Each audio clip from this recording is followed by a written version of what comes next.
Telugu Desam party గత 6 నెలలుగా మేనిఫెస్టోను రిలీజ్ చేస్తూనే ఉంది. అందులో భాగంగా నిన్న మళ్ళా ఒక కొత్త మేనిఫెస్టో రిలీజ్ చేసింది. బేసికల్గా మేనిఫెస్టో పైనే తెలుగుదేశం పార్టీకి ఒక స్పష్టత లేదు. ఆ మేనిఫెస్టోలో ఉండే హామీలపైన అంతకంటే స్పష్టత లేదు. మనం చూసినాం 2014 ఎన్నికలు, ఇదే చంద్రబాబు నాయుడు గారు, ఇదే జనసేన, ఇదే బీజేపీ మోడీ గారు వీళ్ళందరూ ఒక కూటమిగా ఫార్మ్ అయ్యి ఆ రోజు 2014లో ఒక మేనిఫెస్టో ఇచ్చారు. వీళ్ళందరి ఫోటోలతో ఒక కూటమిగా ఫార్మ్ అయ్యి 2014లో మేనిఫెస్టో ఇచ్చారు. ఆ మేనిఫెస్టోలో ఒక్కటంటే ఒక్క హామీ కూడా 2014 నుంచి 19 వరకు అమలు చేసిన పరిస్థితి లేదు.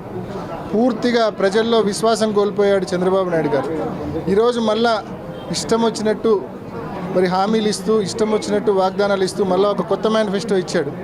ఈరోజు ప్రజలు ప్రశ్నిస్తూ ఉన్నారు, 2014లో ఇన్ని హామీలు ఇచ్చినావు, ఇవే ఫోటోలు ఇదే కూటమిని అడ్డం పెట్టుకొని ఇన్ని హామీలు ఇచ్చావు, ఒక్కటంటే ఒకటైనా నెరవేర్చావా చంద్రబాబు నాయుడు అని చెప్పి ప్రజలు అడుగుతూ ఉన్నారు.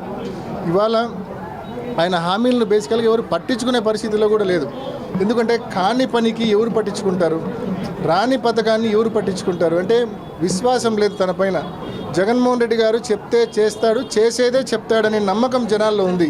అదే చంద్రబాబు నాయుడు గారు అవసరం కోసం ఏమైనా చెప్తాడు, అవసరం తీరినాక ఏమీ చేయడు అనే విశ్వాసం కూడా ప్రజల్లో ఉంది.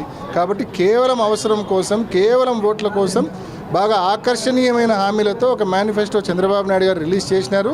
అంతకు మించి ప్రజలు దాన్ని నమ్మే ప్రసక్తే లేదు. ఆయనకు ప్రజల్లో విశ్వసనీయత లేదు, ప్రజలు దాన్ని నమ్మే ప్రసక్తే లేదు.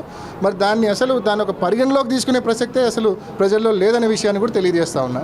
అంటే బహుశా 2014లో మోడీ గారు ఫోటో వేసుకొని హామీలు ఇచ్చినాడు, ఒక్కటి కూడా అమలు చేయలే.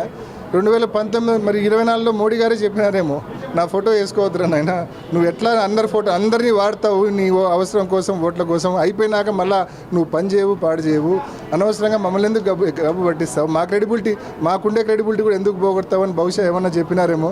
మరి కారణమేమో మనకైతే తెలియదు. కానీ అసలు చంద్రబాబు నాయుడు గారు వీళ్ళందరినీ తెచ్చుకుందే ఈయన నమ్మడం లేదు. పక్కన వాళ్ళ ఫోటోలన్నా చూపించి నమ్మిద్దామని చెప్పి వీళ్ళందరినీ కూటమిగా తెచ్చుకున్నారు. వాళ్ళ ఫోటోనే లేకుంటే చంద్రబాబు నాయుడు చూసి ఎవరు నమ్ముతారు? ఎవరు నమ్మరు. అసలు ఈ మేనిఫెస్టోని ఎవరు సీరియస్గా తీసుకునే ప్రసక్తే లేదు.